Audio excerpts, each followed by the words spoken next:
반갑습니다. 지병근 세무사입니다. 최신 주택임대사업자 쟁점사항 오늘 같이 살펴볼 내용은 민간임대주택법상 최초 임대료와 최근에 이제 주택임대차보호법이 개정돼서 시행되고 있죠. 둘 간에 이제 괴리가 이제 발생한 부분이 있어가지고 그 부분 같이 한번 살펴볼까 합니다. 먼저 민간임대주택법상 최초 임대료 한번 볼까요? 임대사업자는 민간 임대주택을 임대하는 경우에 최초 임대료를 다음과 같이 정의한다라고 되어 있고, 장기 임대주택 또는 단기 임대주택의 경우에는 임대사업자가 정하는 임대료를 최초 임대료로 보고 있습니다. 근데 2019년 10월 24일부터 단서 조항이 적용돼 가지고 이 최초 임대료에 대한 정의가 이원화돼서 이제 적용되고 있죠. 그때 이제 어떤 게 들어왔냐면, 민간 임대주택 등록 당시에 존속 중에 임대차 계약이 있는 경우에는 그 존속 중인 임대차 계약에 따른 임대료가 최초 임대료가 된다는 겁니다. 그러니까 결론적으로 2019년 10월 23일 이전에 등록을 했는지 아니면 그 이후에 등록했는지 그 여부에 따라서 최초 임대료에 대한 정의가 달리 적용된다라고 보시면 될 것 같고, 이 임대료, 최초 임대료를 기준으로 해서 우리가 이제 5% 징액 제한을 준수를 해야 되는데, 그 5% 징액 제한의 준수의 핵심은 이제 두 가지죠. 첫 번째는 최초 임대료를 기준으로 해서 5%밖에 이제 증액을 못한다라는 내용이고, 두 번째는 임대료 증액을 할 때 1년 내에는 증액을 더 이상 못한다. 즉 임대료 증액이 있은 후에 1년 이후에 재증액을 해야 된다라는 내용입니다. 그럼 아까 그 내용을 이제 사례를 갖고 다시 한번 살펴볼까요? 내가 2019년 10월 23일 이전에 주택임대사업자로 등록을 했습니다. 그러면은 내가 존속 중인 임대차약이 있는 상태에서 그때 등록을 했다 할지라도 이 주택임대사업자 등록을 한 이후에 갱신되거나 또는 체결되는 임대료가 최초 임대료가 된다는 거예요. 이 최초 임대료를 기준으로 해서 향후 5% 징액 제한을 준수하면 됐었습니다. 그럼 사례 같은 경우에는 내가 임대사업자 등록은 2019년 3월 1일 날 등록을 했네요. 즉 아까 단서 조항이 시행되기 이전에 등록을 했기 때문에 설령 내가 주택임대사업자 등록할 때 임대차 계약이 체결되어 있다 할지라도 이건 중요하지 않죠. 내가 임대사업자 등록한 이후에 갱신되는 이 최초 임대료가 중요한 겁니다. 그리고 이 최초 임대료는 주택임대사업자 마음대로 올릴 수 있었습니다. 근데 2019년 10월 24일 이후에 임대주택으로 등록한 경우에는 단서 조항이 적용되기 때문에 내가 임대차 계약이 체결된 상태에서 주택임대사업자로 등록한 경우에는 기존에 체결되어 있는 주택임대차 계약이 최초 임대료가 되기 때문에 이 금액을 기준으로 해서 5%밖에 증액을 못합니다. 결론적으로 주택임대사업자 등록을 2019년 10월 23일 이전에 했는지 아니면 이후에 했는지에 따라서 최초 임대료에 대한 정의가 달라지게 되고, 그로 인해서 내가 한 번 더 임대료를 더 올릴 수 있는지 여부가 달라지겠죠.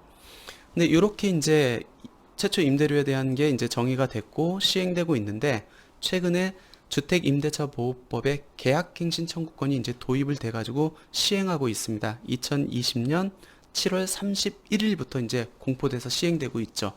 이 내용은 뭐냐면, 계약갱신을 임차인이 요구한 경우에는 임대인은 그거를 거절하지 못한다는 내용하고, 그리고 보증금 증액이 있는 경우에는 20분의 1, 즉 5%죠. 아까 민간임대주택법하고 증액률은 똑같습니다. 5% 금액을 초과하지 못하고 보증금 증액이 있은 후 1년 이내는 재증액을 하지 못한다.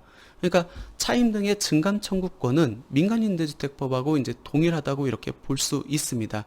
근데 부칙에서 어떤 게 적용됐냐면, 이렇게 계약갱신 요구권하고 차임 등의 증감 청구권은 입업 시행 당시 존속 중인 임대차에 대해서도 적용한다 라고 이렇게 부칙에 이제 들어갔어요. 이 부칙이 이렇게 시행되다 보니까 민간임대주택법하고 주택임대차보호법하고의 이제 괴리가 발생하게 되죠. 한번 볼까요?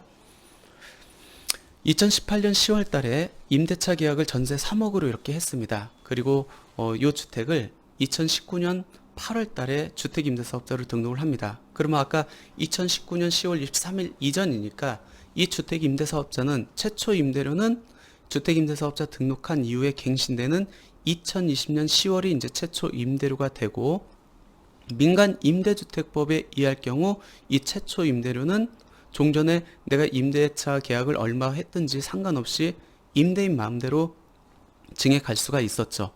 근데 문제는 2020년 7월 31일에 주택임대차보호법이 시행되는데 이 주택임대차보호법은 시행 당시 종속 중인 임대차에 대해서도 적용한다라고 돼 있어요.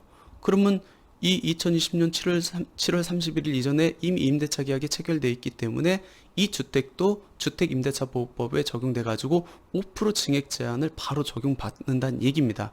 결론적으로 2020년 10월 임대차 계약을 적용할 때 주택임대차보호법을 적용받을 경우에는 종전 임대차 금액, 즉 전세 3억 원을 기준으로 해가지고 5%밖에 증액을 못한다는 얘기고, 만약 민간임대주택법을 적용받는다고 하면은 2020년 10월에 해당하는 임대차 계약이 최초 임대료에 해당되기 때문에 5%를 초과해서 증액할 수 있다는 얘기입니다.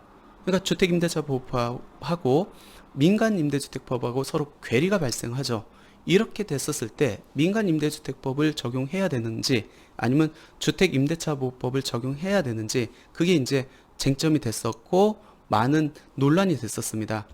이 논란이 있는 와중에서 법무부하고 국토교통부가 이제 보도자료를 낸 게 있습니다. 주택임대차보호법 해설집에 이렇게 발간을 했는데 그 해설집 37페이지에 이 내용이 이제 담겨져 있습니다. 결론적으로 법무부하고 국토교통부는 이 쟁점에 대해서 어떻게 해석을 했냐면 한번 Q&A를 보고 한번 살펴볼까요? 민간임대주택에 관한 특별법에 따르면 2019년 10월 23일 이전에 등록한 임대사업자의 경우 등록 당시 존속 중인 임대차 계약이 있는 경우에는 그 임대차 계약의 종료 후 재계약 시 임대사업자가 임대료를 정할 수 있는데, 왜? 최초 임대료에 해당하기 때문에 그렇죠. 그때까지는 내 마음대로 정할 수 있겠댔죠. 근데 개정주택 임대차 보호법에 따라서 임차인이 계약갱신 요구권을 행사할 경우에는 임대인 인상률 상한 5%가 적용됩니까? 이렇게 이제 질문을 했고, 거기에 대한 답변을 어떻게 답변을 했냐면, 민간임대주택에 관한 특별법 상의 임차인이라고 하더라도 주택임대차보호법상의 계약갱신 요구권이 배제되지 않고 있으므로 임차인이 계약갱신 요구권을 행사하였다면 그 효과는 주택임대차보호법에 의해서 보호법을 적용받기 때문에 임대료 인상률 상한 5%가 적용된다고 봐야 한다라고 답변을 했습니다. 결론적으로 뭐죠? 만약 임차인 자체가 계약갱신 요구권을 행사를 했다 하면은 주택임대차보호법을 우선 적용해야 된다는 법무부하고 국토부의 이제 해석입니다. 그리고 근거를 어떻게 두었냐면 민간임대주택법에 관한 특별법 제3조, 즉 민간임대주택법의 건설, 공급 및 관리 등에 관해서 이 법에서 정하지 아니한 사항에 대해서는 주택법, 건축법, 공동주택관리법 및 주택임대차보호법을 적용한다. 이걸 이제 근거로 두고 있습니다. 결론적으로 어떻게 해석이 되고 있느냐? 임차인이 계약갱신 요구권을 행사하는지, 행사했는지, 안 했는지 여부에 따라서 민간임대주택법엔 최초 임대료가 적용되는지 안 되는지가 이제 달라집니다. 즉 2019년 10월 23일 이전에 주택임대사업자로 등록한 사람들에 한해서 이제 적용되겠죠. 먼저 임차인이 계약갱신 요구권을 행사할 경우에는 민간임대주택법이 최초 임대료에 해당한다 할지라도 주택임대차보호법을 적용을 받아가지고 종전 이제 임대차 계약 금액 대비 5%밖에 증액을 못하는 거고, 만약 임차인이 계약갱신 요구권을 행사하지 않았을 경우에는 민간임대주택법을 적용받아가지고 5%를 초과해서 증액을 가능하다. 왜? 최초 임대료에 해당하기 때문에. 주택임대차보호법 제6조에 따르면, 6조의 3에 따르면 임대인은 임차인이 전단의 기간 이내에 계약갱신을 요구할 경우 정당한 사유 없이 거절하지 못한다라고 되어 있습니다. 그러면 이 법에서 규정한 기간 내에 임차인이 계약갱신 요구권을 행사하면은 우리 민간임대주택법은 적용받지 못한다라고 이렇게 해석을 해야 될 것 같고, 그러면 임차인이 언제까지 계약갱신 요구권을 행사할 수 있습니까? 주택임대차보호법 제6조의 3에 보면은 제1항에서 이렇게 규정을 하고 있습니다. 임대차 계약 기간이 끝나기 6개월 전부터 1개월 전까지. 근데 이게 2020년 10월 10일부터는 1개월이 아니고 이제 2개월 전까지로 이제 그 범위가 좀 달라지고 그때까지 임차인이 계약갱신 요구권을 행사할 수 있다. 만약 계약갱신 요구권을 행사했을 경우에는 내가 설령 2019년 10월 23일 이전에 임대사업자 등록을 했다 할지라도 최초 임대료에 해당한다 할지라도 주택임대차보호법이 미리 먼저 우선 적용되기 때문에 나는 5% 증액 제한을 5% 증액을 해가지고 임대차 계약을 증액할 수 없다라고 이렇게 보셔야 될 것 같습니다.